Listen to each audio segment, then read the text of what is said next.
Bien, señores, estamos de regreso con Matinal. Gracias por seguir en sintonía. Le damos la bienvenida a nuestro primer invitado del día. Se trata de Juan Dionisio Rodríguez Restituyo, exdiputado y expresidente de la Comisión Permanente de Derechos Humanos. Bienvenido, un placer tenerle con nosotros. Para mí es un honor compartir con ustedes. Buenos días a los amigos televidentes. Qué bueno. Qué bueno, bienvenido.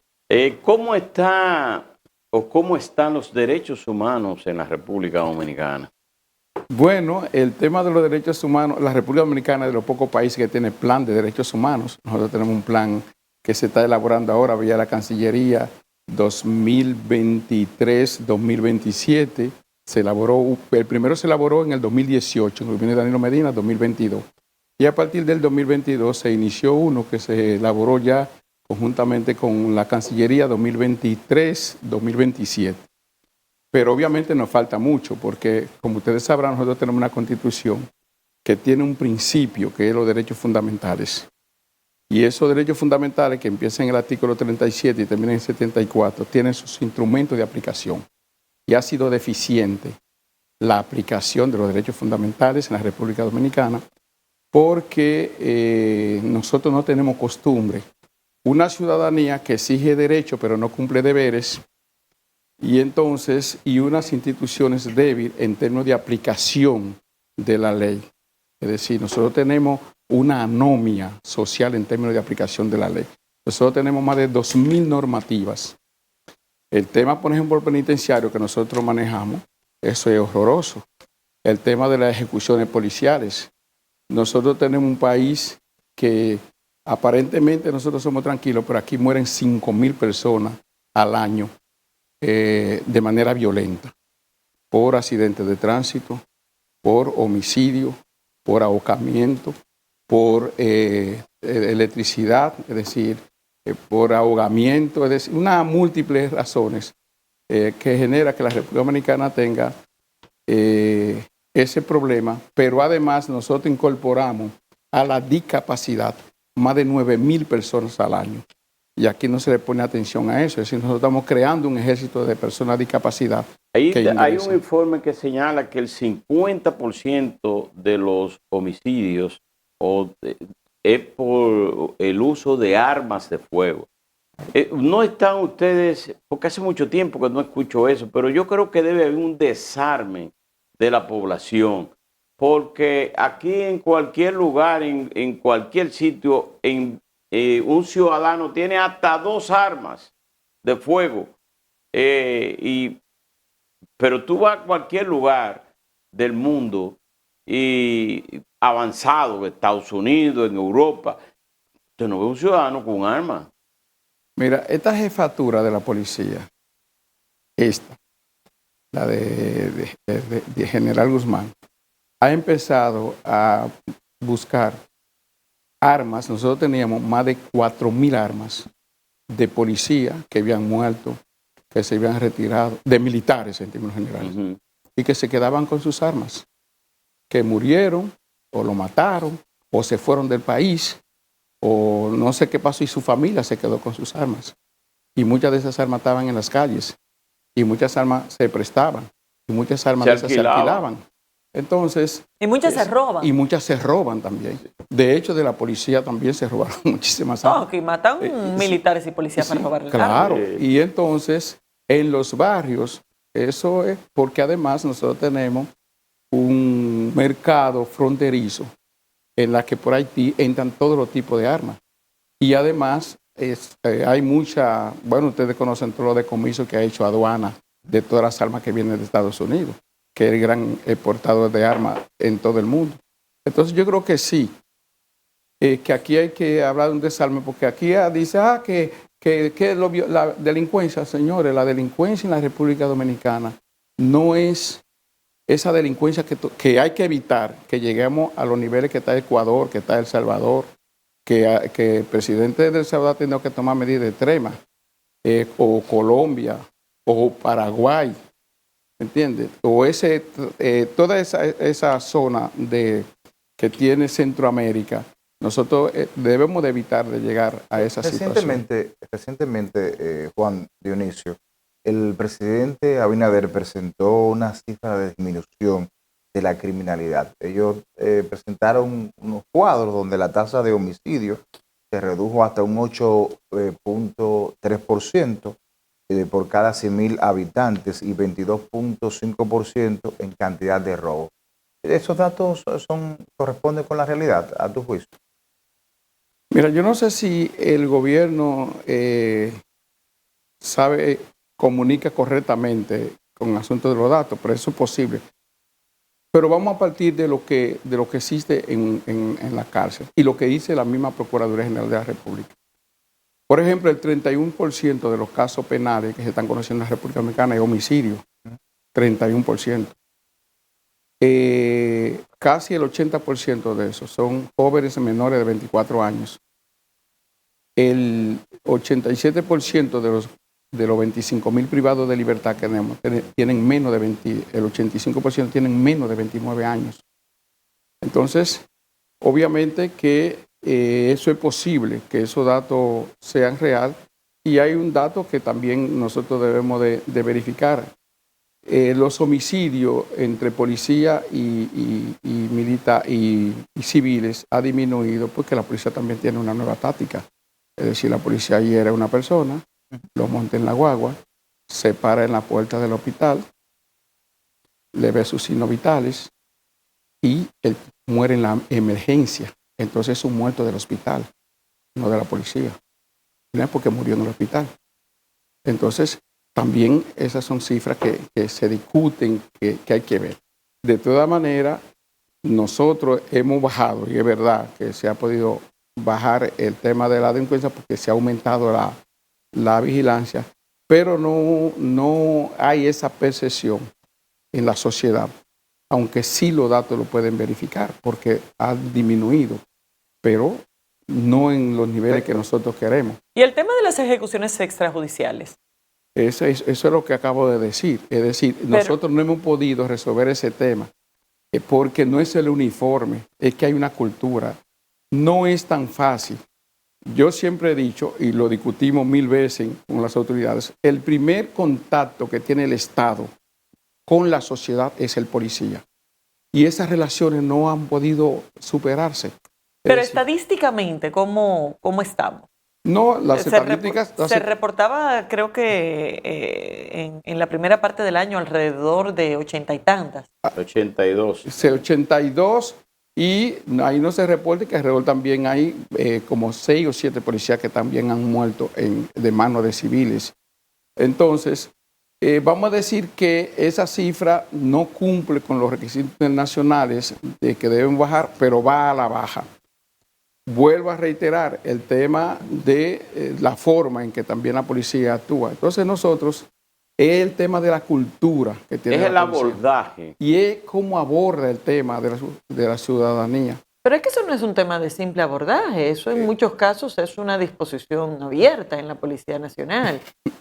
Un abordaje es cuando un policía, bueno, no tiene suficiente formación, se pone tensa, pero... No, yo pienso que la policía no tiene aquí... Estos casos de ejecuciones extrajudiciales ni siquiera desatan investigaciones serias respecto a esos Es que si te temas. reciben a tiro no es de otra manera que hay que... No, pero también tú tienes razón porque muchos de esos casos hay que saber que es para también eliminar cadenas de investigación. Y mucho... caso, la policía mata y rompe la cadena de investigación, como tú dices, no se hace investigación. Y ese es un tema de los problemas de la muerte extrajudicial en la República Dominicana que no hemos podido superar, Y vamos a decir que la policía tiene todos los instrumentos, pero también un tema cultural, porque es que no funciona, porque es que la sociedad no confía en la policía.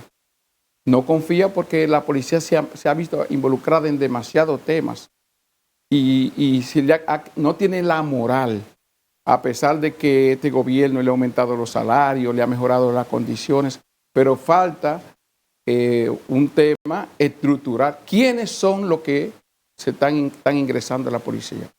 Son personas que no tienen vocación primero para eso, que van por el salario, y que necesitan otra formación y otra estructura. Fíjense que, ¿saben quiénes están entrando a la policía? La policía son mujeres. En las últimas solicitudes, la mayoría son mujeres. Y la mayoría las mandan para DGCET. Porque en la DGC, por ejemplo, en la Dirección de Control de Drogas, ahí hay una nueva cultura. Ahí yo puedo decir, fíjense que que se ha disminuido por parte de la DGC, porque fue una denuncia. No, pero DGCET, no DGCD. Sí, para la DGC de tránsito. Ah, exacto. Que es otro tema, que es una dependencia también de la policía. Juan Dionisio. Que tiene que ver con que es un tema que nosotros incluso fiscalizamos, ese tema de tránsito. Pero ¿cómo tú ves si tú sientes que ha habido avance en el tema de la reforma policial, a propósito también que el presidente anunció que depositará el proyecto de reforma policial el 16 de agosto? Esa es la reforma más larga que yo he visto y más extensa, porque no es fácil. De hecho, no creo en la historia de la República Dominicana de que un presidente vaya todos los lunes a la policía. Vamos a decir que eso demuestra el interés que tiene el presidente por la reforma, pero los resultados, yo creo que los resultados no son lo que se esperaba, a pesar de la capacidad que tiene el director de la policía, el interés que tiene el presidente, el interés que puede tener la ministra, porque es un tema también que tienen que integrar otros factores. Es el tema de la marginalidad en la República Dominicana, es el tema de la pobreza en la República Dominicana, es el tema de la concentración. No es un tema solamente de seguridad ciudadana, es un tema integral. Es decir, es un tema de la sociedad que también tiene que verse. Es el tema de la seguridad, es el tema de la escuela. Pero Dionisio, los lunes la presencia del presidente y de la vicepresidenta en algunos casos y de la ministra Faride, no es un asunto de reforma. Ahí lo que se analiza es la criminalidad y la seguridad ciudadana. Analíticamente a nivel nacional de cómo han estado en las provincias sorteándose la violencia, las muertes, ese tipo de cosas, y de ahí es que la reducción de un 8.3% por cada 100.000 habitantes, las muertes, y en la gran mayoría de las muertes que están ocurriendo es precisamente, es más la muerte social entre ciudadanos que por muerte de la criminalidad per se. Los conflictos, vuelvo a decir, es un tema integral. Los conflictos que se dan en los barrios, sobre todo para la discusión de puntos de droga y control de droga, ese es un tema que la policía no ha podido enfrentar y que la sociedad no pudimos enfrentar. Es decir, hubo un director un ministro de Interior y Policía que dijo que habían tantos puntos de droga e incluso identificados por puntos, en Google estaban. Y nosotros no hemos podido resolver ese tema. Es decir, no hemos podido resolver el tema del desarme. No hemos podido resolver el tema tan importante como... No es que cuando se habla de un desarme de la población, todo el mundo tira el grito al cielo. Porque es una sociedad violenta.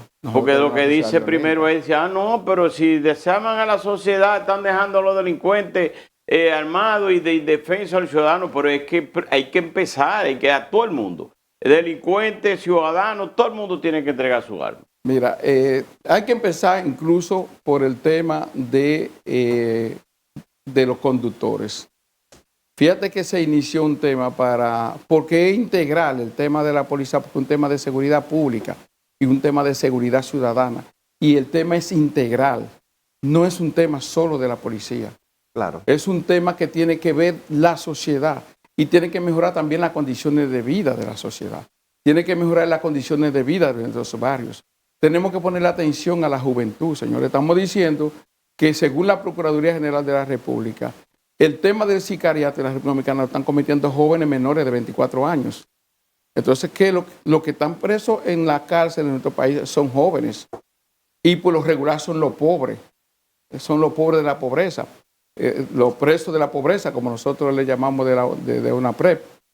Tenemos 349 presos que están en prisión por medida de cohesión de 500 a 20.000 pesos.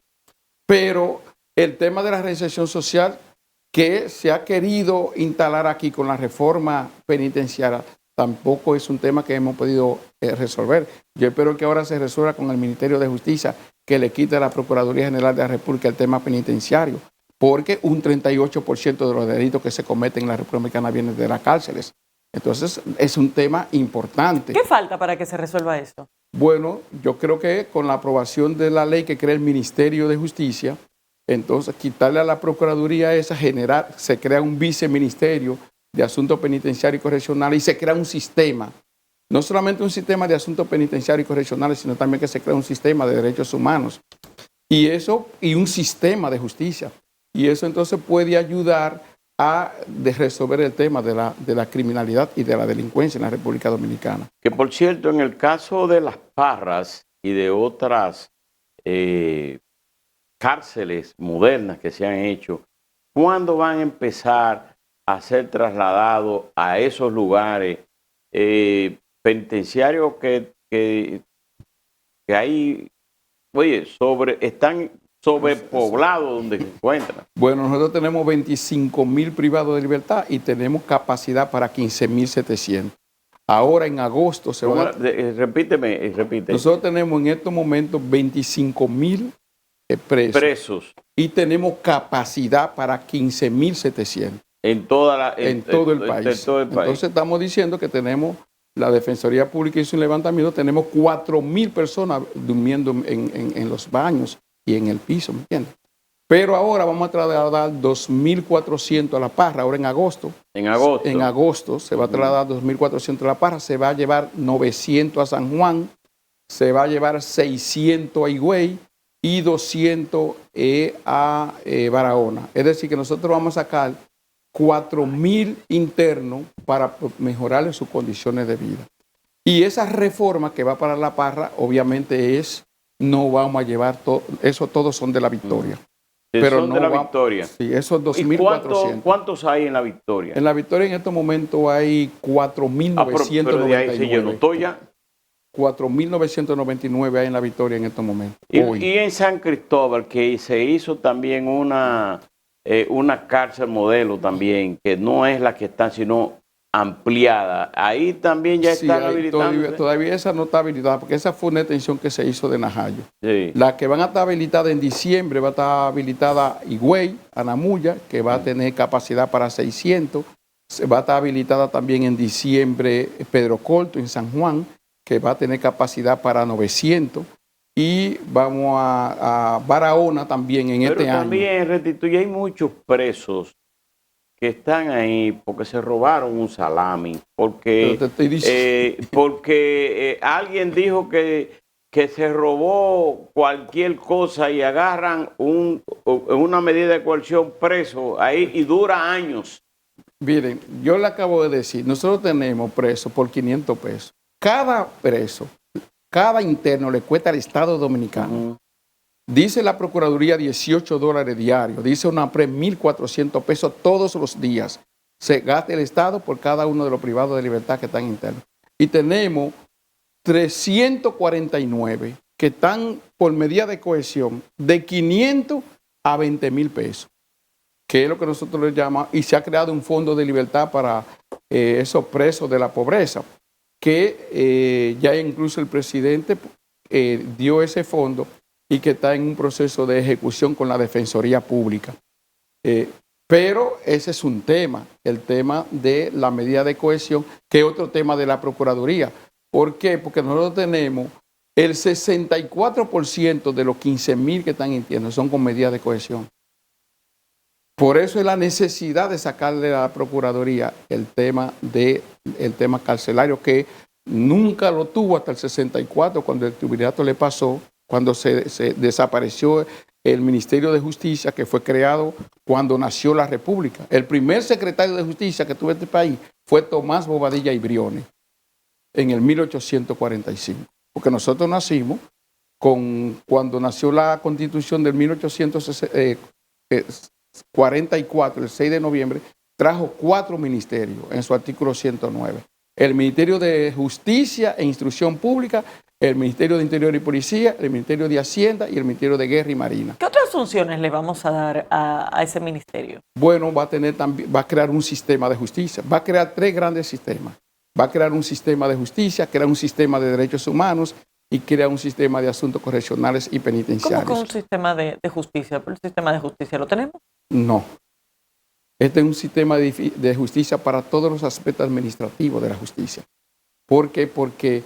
O sea, que se le van a quitar esas competencias al Consejo del Poder Judicial. No que le va a quitar competencia. Claro, porque las labores administrativas las maneja actualmente el Consejo del Poder Judicial. Pero no es la competencia administrativa per se. Son, por ejemplo... No me refiero a la competencia jurisdiccional administrativa. Sí, exactamente. Me refiero a las labores administrativas de gestión de los tribunales. No, claro, el sistema de justicia del Ministerio de Justicia, valga la redundancia, va a vigilar todos los procesos judiciales. ¿Por qué? Porque ¿qué sucede con la modificación? ¿Pero eso no es posible? Claro que es posible. ¿A vigilar los procesos judiciales? Mira lo siguiente. Mira. ¿Pero son poderes independientes? No, sí, precisamente es que el Poder Ejecutivo se queda sin administración de justicia. ¿Pero por qué no le corresponde? Claro que le corresponde. No, le toca al Poder Judicial, para eso tenemos 3 poderes. Mira, para darte mejor la explicación. Existe el Poder Judicial, existe el Poder Legislativo y existe el Poder Ejecutivo. El encargado de la política criminal y de justicia se supone que debe ser de vigilancia de las acciones de los poderes judiciales. Debe de ser la Suprema. Pero el Poder Ejecutivo, al despejarse de la independencia de la Procuraduría General de la República, no tiene ningún otro instrumento de defensa de la ciudadanía con las acciones de esos otros poderes. Pero es que eso no le corresponde al Poder Ejecutivo. Claro que le corresponde. Cuando tú como ciudadana, ¿dónde tú te quejas una mala acción de la justicia? ¿Dónde tú te quejas ante una mala acción? ¿En la justicia? No necesariamente en la justicia. ¿Quién te garantiza esos derechos? ¿La propia justicia que te lo violentó? Claro. No necesariamente así. Que de hecho normalmente es lo contrario, es el Poder Ejecutivo o las dependencias del Poder Ejecutivo que generan algún tipo de violación, pero el Poder Judicial es independiente. ¿Es para eso que estamos creando un Ministerio de Justicia? ¿Para tener una injerencia del Poder Ejecutivo en el Poder Judicial? No hay ningún tipo de injerencia. Es que el sistema de justicia, ¿quiénes lo componen? Están todos los actores de la justicia. ¿Quiénes lo componen? El Consejo Nacional de la Magistratura. Es un aspecto administrativo del sistema de justicia. Eso es un órgano constitucional. Sí, pero son órganos constitucionales que lo componen. ¿Y eso qué va a tener que ver con el Ministerio de Justicia? Claro, porque es el sistema. Todos esos órganos están de manera independiente. Y son independientes. Porque la Constitución así lo plantea. Claro, entonces esta ley... No plantea que haya entonces ahora una dependencia del Poder Ejecutivo que los controle. No, es un sistema. Es que no existe el sistema de justicia en la República Dominicana. Se crea ahora. Existen órganos independientes y constitucionales que administran la justicia, pero no se coordina, por ejemplo. No hay una coordinación. Los 3 entes fundamentales del sistema penal, ¿quiénes son? Defensoría Pública, Procuraduría General de la República y Suprema Corte de Justicia. Hay una coordinación entre ellos. Se crea una mesa, pero no existe una coordinación institucional con ellos para vigilar el tema penal. Pero es que tienen funciones distintas. Claro, pero tienen que coordinarse porque... Pero es que se pueden coordinar sin que le pongamos una cabeza del Poder Ejecutivo por encima. La cohesión social que establece la Constitución, la independencia de los poderes y el principio constitucional de los derechos fundamentales, ¿cómo se implementan? ¿Cómo se expresan? Y el sistema de justicia, lo que viene, el Ministerio de Justicia, lo que viene a darle a la ciudadanía la posibilidad de garantizar los derechos entre esos poderes, porque existió siempre. Es decir, es el sistema el Ministerio de Justicia. O sea, que viene a garantizar lo que ya la Constitución dice que tiene que ser garantizado por otro poder. No necesariamente. Lo dice, pero... Porque las garantías están definidas en la Constitución. No las vamos a inventar para darse al Ministerio de Justicia. ¿Quién tiene que vigilar esa garantía? ¿Quién tiene que vigilar esa garantía? No es el Poder Ejecutivo. ¿Y quién tú crees que es? Hay una serie de órganos para eso. Mira, está el Defensor del Pueblo, está el Tribunal Constitucional, las garantías de los derechos fundamentales están definidas en la Constitución y ninguna se llama Ministerio de Justicia. Óyeme, Laura, mira, existen los derechos fundamentales y los instrumentos para la aplicación de los derechos fundamentales. Dentro de esos instrumentos de aplicación de los derechos fundamentales, el primero de ellos es el Congreso y el último de ellos son los partidos políticos. Artículo 216 de la Constitución. Y dentro de esos artículos 76 que empieza con el Congreso, y ahí lo tiene como principio, estos son los instrumentos que deben de garantizar la aplicación de los derechos fundamentales. ¿Quiénes son? Poder Ejecutivo, Poder Legislativo, Poder Judicial. Los derechos fundamentales no se aplican. No. Claro, para la aplicación, ¿cómo se define? Una de las cosas que tiene el Código Penal es una contradicción en su artículo 1, que primero tiene la aplicación y después tiene los derechos, los principios de los derechos fundamentales.